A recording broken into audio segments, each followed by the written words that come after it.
All right, welcome everyone. How are we doing right now? Pretty good. We got a lot going on in our head, I imagine, now that we've had a full day and then some of this conference. Yeah? Cool. Well, I am extremely grateful that you're all joining me for this talk about neurodiversity. And before we get started, I want to tell you a little story about when I was living in Mexico City. I worked at a bike shop the summer before graduating college, and I walked into the store super excited. I spoke some Spanish. It really wasn't great, but all my coworkers, I was ready to meet them. I went to shake their hand, and then they were kissing me on the cheek. And I was like, okay, cool. So I guess in my head, a handshake gets substituted for kissing people on the cheek, right? Like that's just one-to-one. And then day two, I'm at the bike store, and even though I studied engineering, they decided to put me in sales.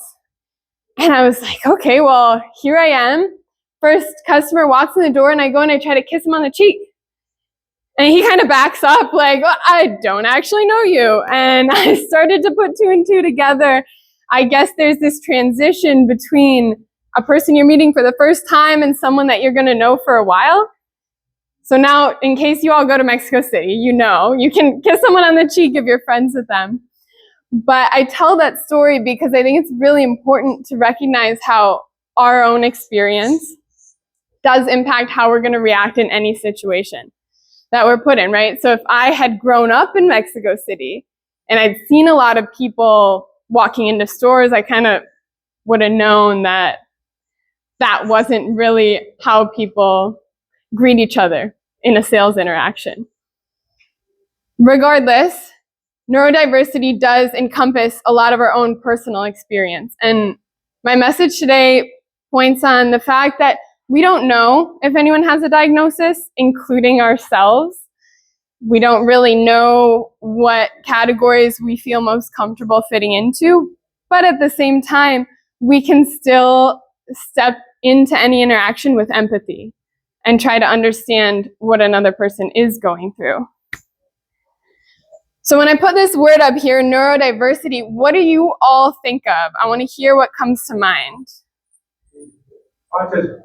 Autism, yeah. Maybe I should check quick. How many are familiar with this term? How many have seen it or spoken it before? Okay, so autism, yeah, that was one word. Anything else? Yes. There's a variety of ways in which our brains differ in how we think and act. Yes, yeah, definitely. Anything else? Anyone feel a close personal connection with neurodiversity? I definitely do. Yeah, wonderful. So now that we're getting started, I want to introduce myself. I'm Emily Honor Hubbard. My background is in mechanical engineering, and while I was studying at Cal Poly, I got the opportunity to publish research on the development of empathy in engineers. That experience has been really helpful as I've had several international manufacturing roles, and I actually went to work at Ford in Mexico City after that whole bike shop encounter. I actually still did go back. And I'm really grateful because this experience has now allowed me to start my own business, Empathic Engineering, where I help train and facilitate workshops for analytical thinkers to communicate better. Based here in Milwaukee, Wisconsin. And I like to share that I have type 1 diabetes in case I'm eating something during this workshop, then you know why. And I also recently got a diagnosis of ADHD and autism. So I'm happy to be able to share this content now, given my new perspective on these conditions. Today, we're going to get a big overview of what is the neurodiversity umbrella, and then we're going to be able to zoom in on a few neurodiverse conditions. That's autism, depression, and ADHD. With that, you all are going to get some skills that you can take home. And I share these skills not just because I think they're interesting, but I actually believe they will impact how you communicate with your coworkers for the rest of your lives. So I'm really grateful that you're sharing your time with me. As we know, it is important because we're working together. We're creating a synergy right now, us being in this room. So I want to know a few expectations you have if some people are going to be vulnerable in this space. What is a good idea to have in mind as we're sharing or asking questions? What's some expectation? Yeah. I believe most of us have trained or worked with someone Mm-hmm. with internal issues that they're all trying to deal with. Mm-hmm. However, when we train those individuals, we're not always equipped to get them to open up, Yeah. to say, hey, I need a little bit of help here. Mm-hmm. I have to listen to music when I'm taking an exam, or whatever that specialty is. So that's one of my expectations, is to better understand how to get people to open up who have personal issues and get them to open up and say, hey, I need some help. Yes. Yeah, thank you. And off that same note, anything specific that someone's looking for out of this discussion? Anyone else? Yeah. Yeah, I think that what I would love is tips. All of us are at different places in our healing journeys. Mm-hmm. We kind of grow up learning how to be self-sufficient and independent, and we incur a lot of trauma Yeah. in our daily life as we find whatever that independence is, and then we're on this other journey now. After that, and being more at acceptance, maybe is maybe the right place. But, Mm-hmm. That place that we can get to be ourselves again. Yeah. Yeah, definitely. I appreciate you sharing that. And just a few expectations that I have for all of us in this room is that we are okay asking questions and hearing from other people. Sometimes a word might make us feel uncomfortable. Maybe it's a label that has been offensive before. And at the same time, let's consider maybe that person doesn't know it's an offensive term. Right now, we're here to teach each other, be co-mentors. And so I want us all to focus on how we can grow from this, being in a judgment-free space. And then most importantly, I just bring it down to be nice, because at the end of the day, that's why we're here. All right, so I liked hearing a few ideas of what people have talked about related to the term neurodiversity. For me, neurodiversity is this idea that we all have strengths and things that we struggle with, right? Can I agree? People, yeah, I agree with that. However, for a neurodiverse person, there's a difference between those that's really pronounced for certain traits. And so I believe this graph is a great visual of what it might mean for me to be able to solve a problem really well at my desk and then have a lot of trouble explaining it in the meeting. Has anyone witnessed that at work? Like, oh, that person's so smart and I have no idea what they're talking about. Maybe? Yeah. Yeah, and that could be a trait of neurodiversity because it is just a reality that we're looking at against the neurotypical world. So today we are going to focus on a few specific conditions. I want you to know these don't even cover everything that is neurodiversity, but it's important to recognize that today as we talk about autism, depression, and ADHD, that makes up some of what neurodiversity is, and up to 20% of the world expresses neurodiverse characteristics. That sometimes really shakes people because we almost consider neurodiversity to be so far removed from our lives. And then we realize probably when I go into work or when I go to a family event, there are multiple people living through these different experiences. So at the end of the day, it can mean that we have inconsistent work performance. And, being a neurodiverse individual, I have seen there are certain environments where I really thrive.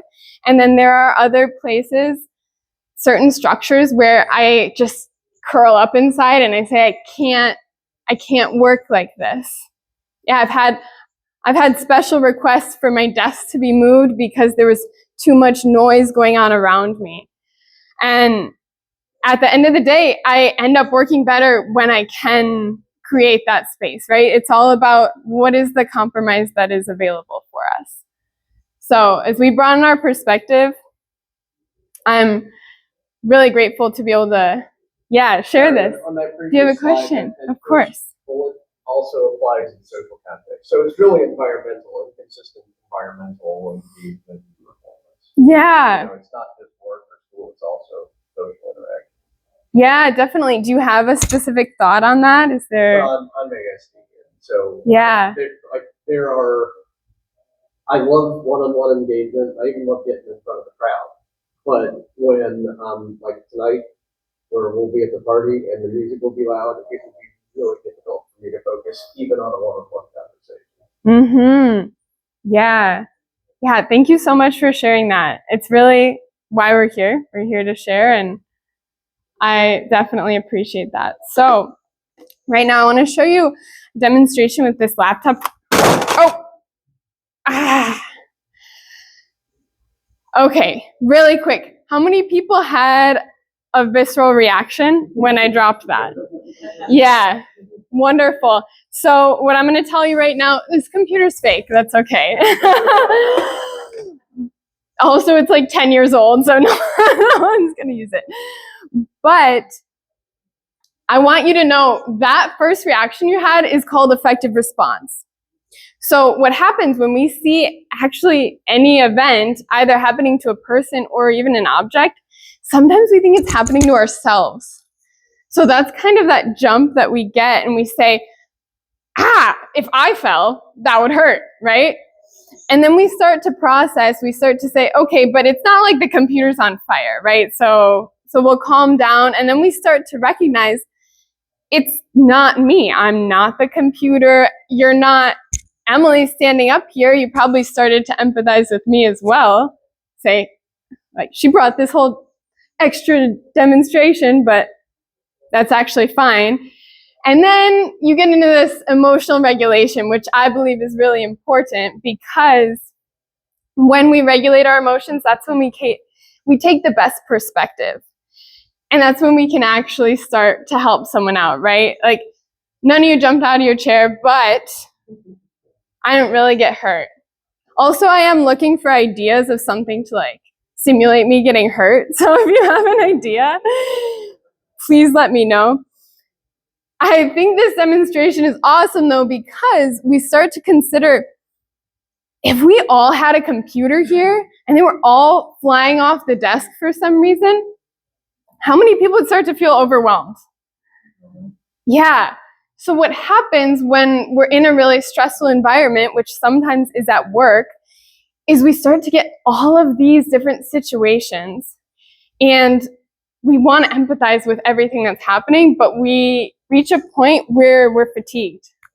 We get empathy fatigue, and then depending on everyone's unique experience, that can come out as being frustrated, yelling potentially. I don't know if you've ever seen a negative interaction at work, and you said, I don't know why that person's acting that way, right? And sometimes it is just overwhelm. It's empathy fatigue. Right now, we're going to step into specifics of the autism spectrum. I know a few people have shared with me about this. Are there any specific experiences that someone wants to share? Any thoughts that come to mind? And it is, for the record, important to talk about any broader idea, even if you don't know someone with autism. Are there certain tendencies that come to mind? Did you know someone in school? Yeah. So it can be stimming. Yes, stimming. Could you explain a little bit more? Sure, yeah, would be like either cat face, maybe, or girl stimming, or something like that. Just something repetitive. Yeah. Often kind of refocus them. It's interesting. We call that gap therapy for people that aren't on the spectrum, right? Otherwise, it's self-stimming. self-regulate. Yeah. My son has some of that. So does his brother. So Yeah, definitely. What else? The ability to memorize specific facts, but not able to remember other basic and simple Mm-hmm. movie quotes, things that happened 20 years ago, exact colors. Yeah. shapes, all the details around it. I Yeah. have a cinematic memory. I remember things like I saw, like I'm seeing in the movie right now, but I don't remember the conversation or anything. We're not in one now. Later, you'll remember this. That's important. Yeah, what else? Mm. Yeah, anything you mean by that specifically? Sure. I think you're right. I'm an IT recruiter, right? People call me my graphic to understand them. But having an interest in today, how do I become an employer? And oftentimes I'm like, all right, I know this office building is quieter than this one. Mm. You're trying to understand what Yeah. that looks like. And I've got kids on the spectrum, right? So I tell them, this is what an IEP is, individual education plan, and my husband like, those come with an IEP plan. We can talk about it all day long. Mm-hmm. The world is getting better, but it's hard. Mm-hmm. So it's that understanding that sensory issues. And that sensitivity, loud, sight. Light, fluorescent lighting. Right. Mm. It's so Yeah. broad. Mm-hmm. It depends, I know with my son, he's having a good day, the sensory stuff doesn't affect him as much. He's having a bad day, it's Mm-hmm. So for those who don't know, fluorescent lights flicker constantly. yeah. Mm. As an artist, I see that flicker constantly. Wow. Yeah. Thank you so much for sharing that. I appreciate this visual a lot because sometimes there are generalizations made about autism. This idea of being emotionless or some kind of genius, some special intelligence. And I do believe it's also important to consider a lot of these other conditions. They all vary from person to person, right? So we're not in this space to create some poster child of what it means to have autism. We're here to say, well, maybe some of these conditions are affecting a person and we don't even know, right? The first time we meet them, there's a really high chance we don't know. And with that, I want to get into a more specific example for all of you. So we're going to talk about black, white, gray thinking. But right now, if you have a phone, a computer, or my favorite is paper and pen to write with, we're just going to write a few notes about some disagreement or misunderstanding that we've had at work in the past week. So I want you to take a few seconds to think about that.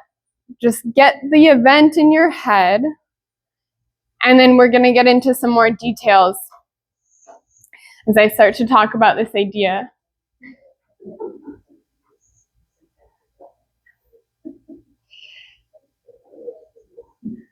Wonderful. Before getting too far, I am specifically looking at black, white, and gray thinking because it is an idea that I had a lot of experience with. Black and white is more this idea that I like to follow the rules. And actually in college even, I still had trouble where I felt the need to correct the professor while they were giving a class because the information was wrong, right? And like, you can't teach us wrong information.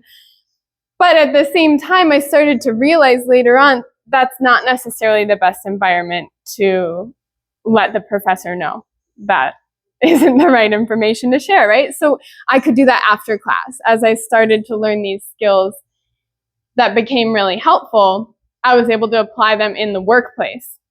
So one of my first manufacturing jobs out of college, I was working with a test engineer. He came up with this great mechanism and was ready to file a patent for it. However, the engineer who was complaining to me, he was saying, the lawyer doesn't understand what I'm trying to do. I've been emailing him back and forth for months. And I'm sitting there kind of like, okay, you're emailing. So that, first of all, is a hard communication channel to really fully utilize when it's something so complex. But I also said, well, what does he need from you? And the test engineer didn't really know. And I said, well, if I can help, let's just get a meeting together, us three. I was a new engineer. And I said, what needs to happen at this meeting? At the end of the day, the lawyer didn't understand really the depth of this mechanism that the engineer had designed. And so he kind of retreated, right? We feel a little bit safer if something is too complicated to understand, kind of just stepping back.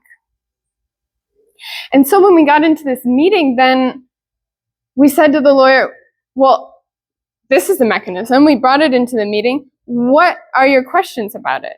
What do you need to know in order to write a patent?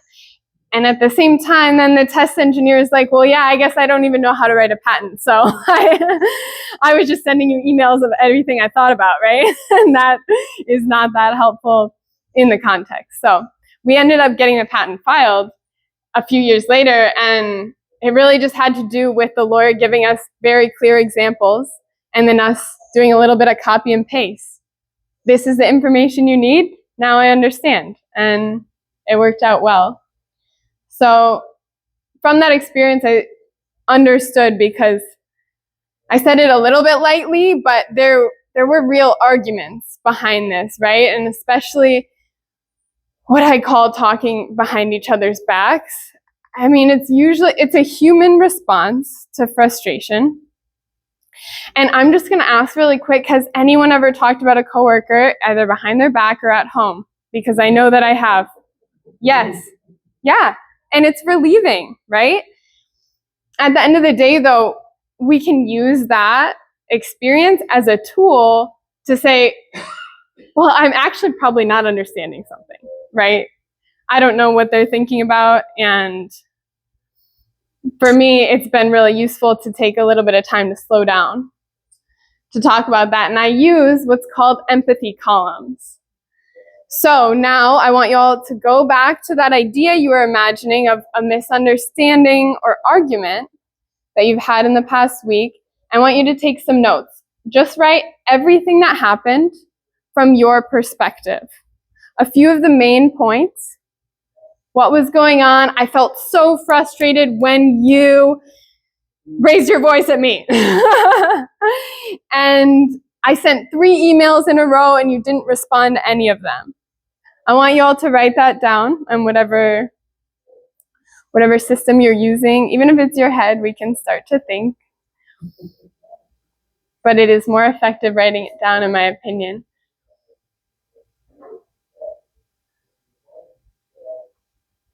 You'll get about a minute to do this, just so you know.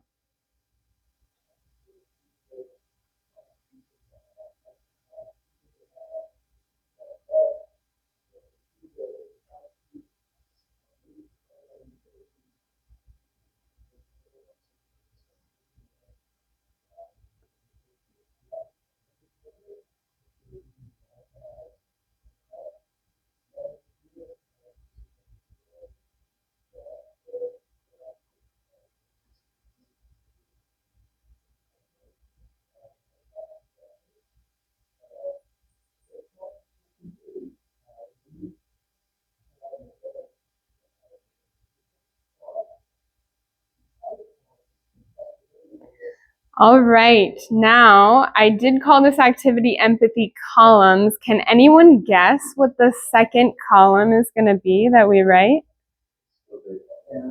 There we go. We're going to change our perspective.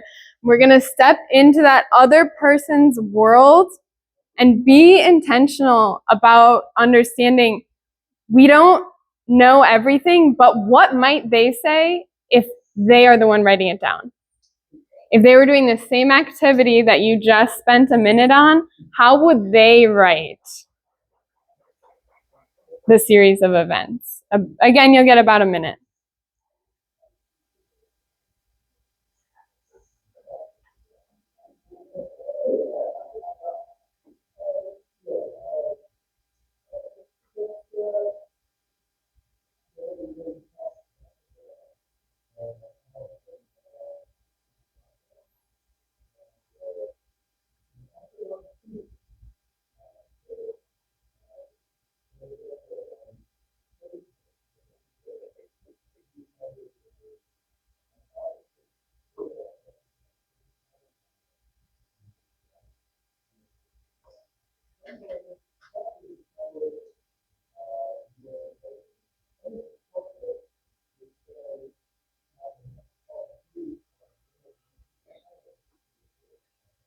All right, so as you finish with this activity, I want everyone to turn to somebody next to them. You don't have to share the whole story of what happened or maybe where you realized that you overstepped, but I'd like you to share just one thing that you learned, one thing that you took out of doing this exercise.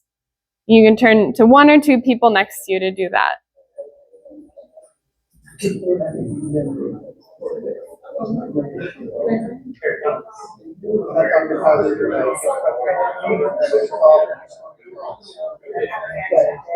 One side was, I was preparing to like finish my thought. That's what I was my problem. So I just said, but I guess on the other side,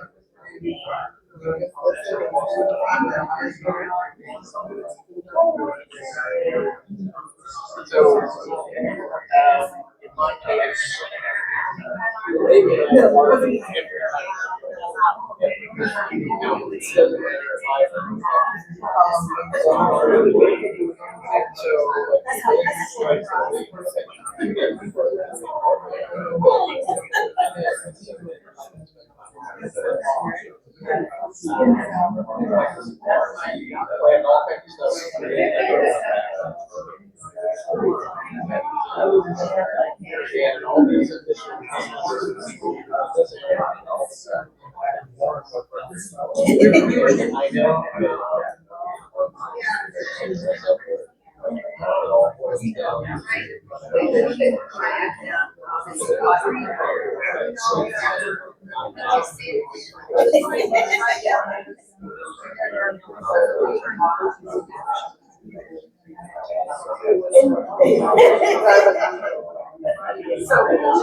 All right, my friends, I'm gonna bring you all back. Thank you so much for doing this exercise. I can feel that it's important. What I would love to know from a few people here is what you talked about. Yeah, what was it? You're being quiet. Yeah, let's hear it. So, here recently, my middle daughter has been diagnosed with autism. September 19th. Oh, well, we went through the treatment plan. September 19th, she was supposed to take her injection. She gets a monthly injection. She canceled the appointment. We argued. Wow. You know, it turned into an argument. It was a discussion at first, but then it turned into an argument because she feels like I'm trying to control her life and that I'm not out there, but you're not listening. So, right now, our communication has been kind of distance. It's not like it was because I need her to understand that this is something that she needs to do. And what it does for us as people, it takes its toll on all of us. So, I don't know. Well, it is important. Yes. Thank you for sharing. And it is really important to recognize it, right? So thank you. I appreciate that. Is anyone else willing to say something that they took away from this exercise? Even if more general? Yeah. I think it's reliving the moment.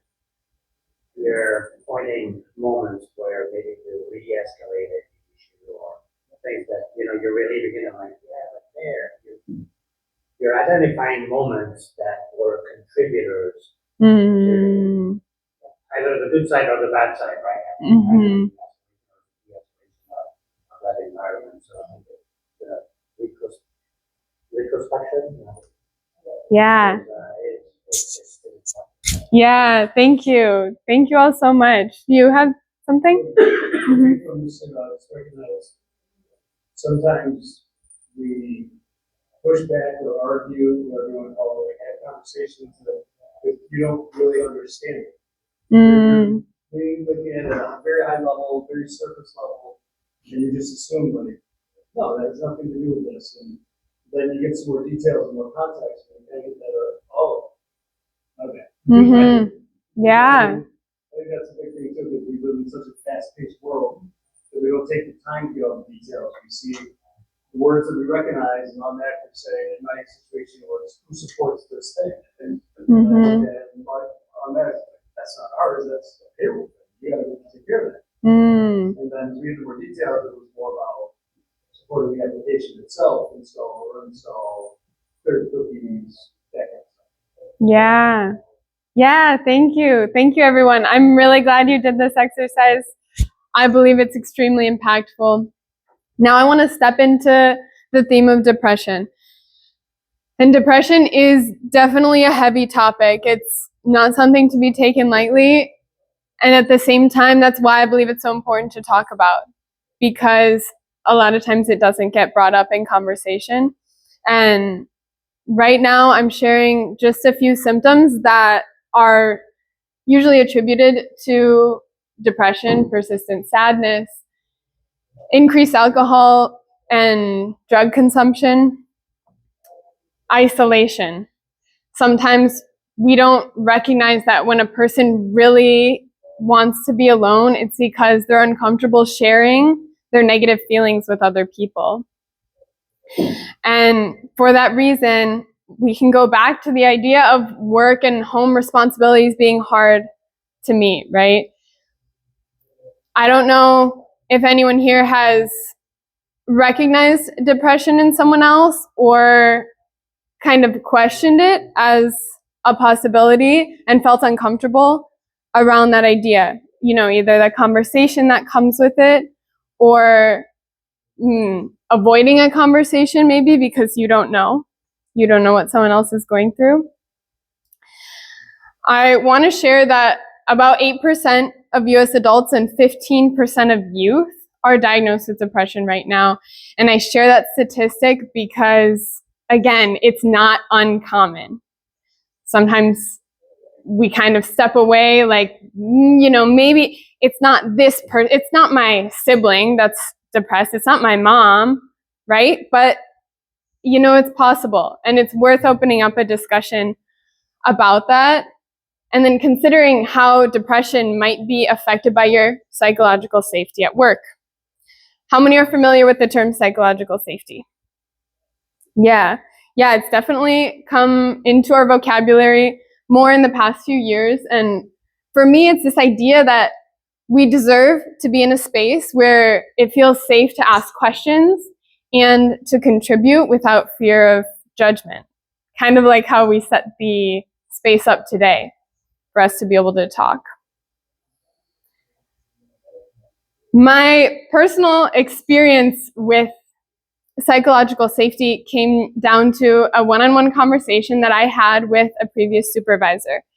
We got in a room and she essentially told me, the engineers don't want to work with you anymore. All the people on this team don't want to work with you. And I said, okay, why? You set too many meetings. So yeah, we're not going to set any more meetings, okay?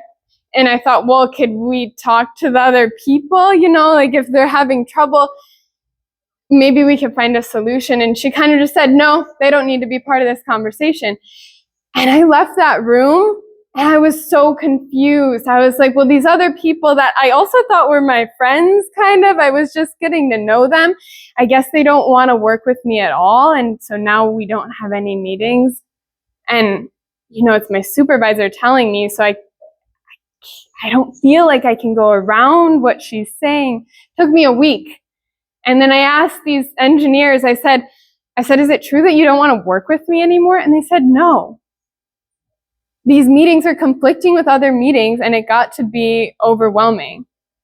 So then this whole chain of miscommunication occurred, and then I got to a space where for 1 week I was walking into work like, does anyone want me here? And so I felt that was really important because I started to recognize that when we feel psychologically unsafe, a human response, because naturally we want to protect ourselves, we want to protect our ego, we're either going to be lashing out, and that could be yelling, or just shutting down and not participating because it feels a little bit safer. So right now, we talked a little bit about my own psychologically unsafe experience. I'm going to give you all the opportunity to close your eyes for a minute, and we're going to think of our own meeting room. This could be virtual or in person, but you're starting a meeting and it does not feel right.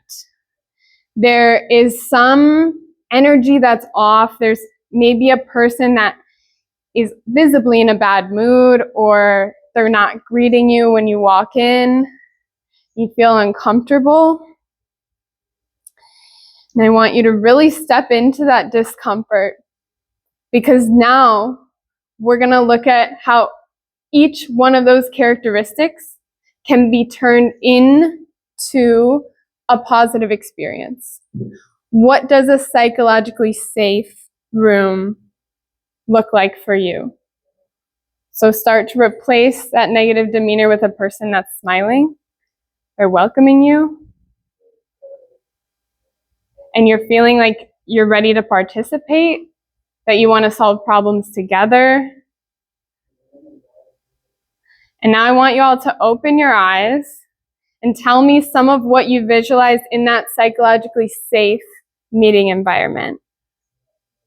What were you all imagining? Yeah. So I actually remember it was my first day at a job Mm-hmm. 4 years ago. Yeah. And I was being welcomed by several people in the physical space. Yeah. It was basically like the boss's boss. Somebody was pretty high up there. Mm-hmm. It was a weird feeling. I was standing next to them in a group of like 3 or 4 people. Yeah. They would not acknowledge my presence. First of all, I'm new here. Mm-hmm. And secondly, what in the world just happened? What just happened? That's weird, right? And what I actually did in that moment, because I've done this work before, is I expanded my perspective to realize that it's not personal. Mm. They were not doing something to me, even though I knew that it was off Mm-hmm. from my perspective. And I was safe. Yeah. Because my boss wanted me there, and his boss didn't even know I was there at that moment. Mm-hmm. So that's the memory of that. Yeah. So what would you do to counter that kind of feeling for other people? Yeah. What? So that's hard. It's much harder. Mm-hmm. But the technique that I used in that moment is to understand my perspective and consider that it might not be personal. Mm-hmm. So I think a lot of people may not be able to do that at all times, either of those things. Mm-hmm. So then I just have to be there to support them and maybe reassure them. But I'm curious what is it? Mm. Yeah. Yeah, no, definitely. And I'm a big believer in that we are the change we want to see in the world. Is anyone familiar with that idea? So the reason I ask is because once you can identify how certain body language or behaviors makes you feel, then you're a lot more likely to help someone else feel welcome. And that's why we looked at that contrast when we were doing the visualization. The last condition that I want us to step into is attention deficit disorder, sometimes including hyperactivity. The nomenclature has changed a few times. How many have heard a joke about ADHD, as in, I just forgot something, I have ADHD? Yeah. That joke gets told commonly, and I think it's important to point out a little bit of what's happening in the brain of a person with ADHD. So neurologically, we're just looking at dopamine flow. And as I've gotten this diagnosis of autism and ADHD, I've learned they're very closely related in the brain in terms of what's happening chemically. And essentially the frontal lobes, which are important for your attention, your emotional regulation, and social processing, are affected by dopamine. Do you all remember which step in the empathy process is emotional regulation? 1 through 5? Yeah, it was number 4. And I point this out because it's part of why I find it so helpful to slow down Because if I'm having an off day, then I might not be able to get to that part of empathizing that says, how do I emotionally regulate? How do I participate? And there is this wonderful video that I'm going to share with you from a woman that has ADHD. And she explains just one of her symptoms that has impacted her. Oh, that sounds a little quiet. Let me see. I think I turned this down earlier.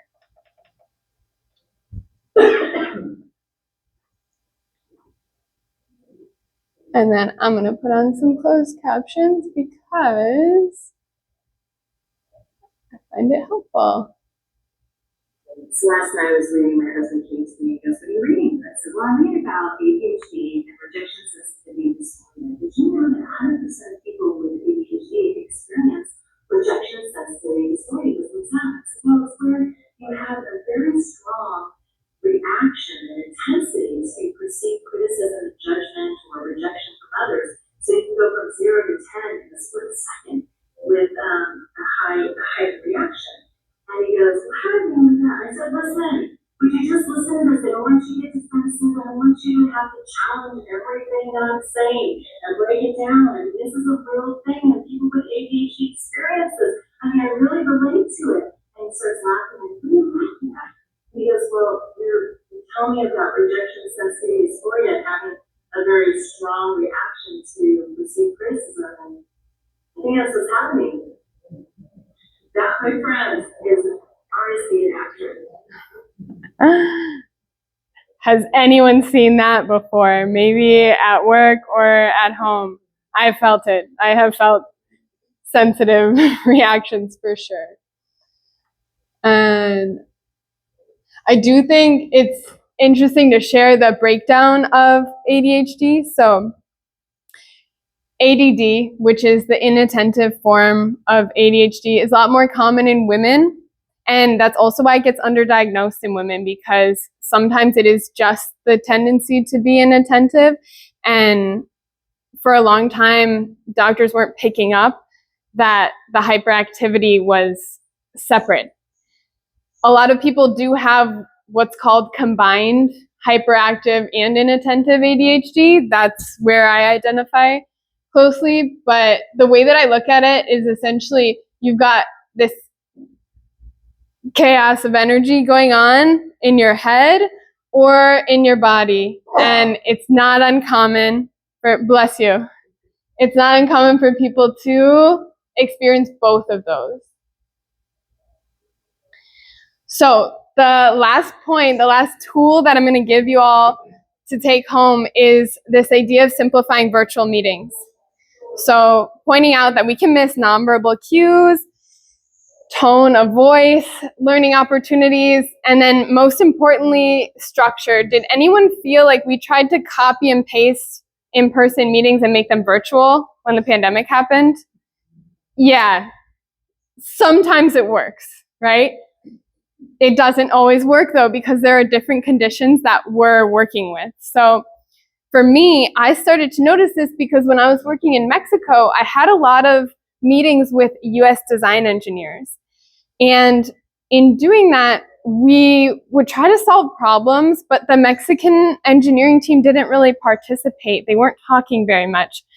And then we'd hang up on the call and we did all this talking in Spanish and we'd solve the problem. And then the other half of the team in the US doesn't know because we just hung up on the call, and I'm sitting there like, well, what are we doing? And it turns out there are a lot of nuances that have to do with processing from your non-native to your native language. And so when we don't give people clear structure, whether or not they have ADHD, it does get more complicated to follow the intent of a meeting.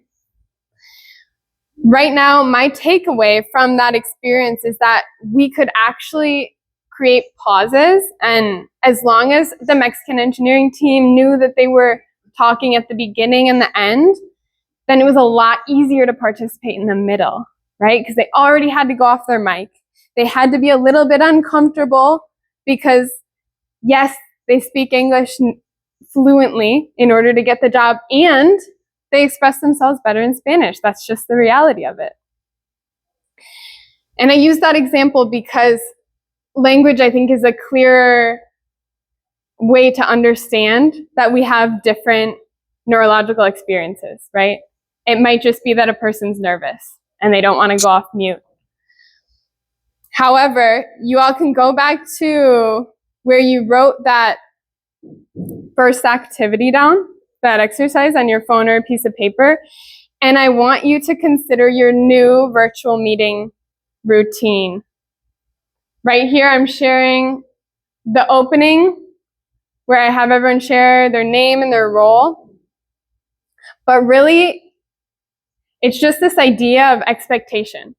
So opening, agenda, I'm asking a question to the group, are there any changes? And then closing, you have an action item. So y'all can take 1 minute, write down what you're going to bring back to your teams in terms of ideas for a virtual meeting structure, and then we'll share it real quick.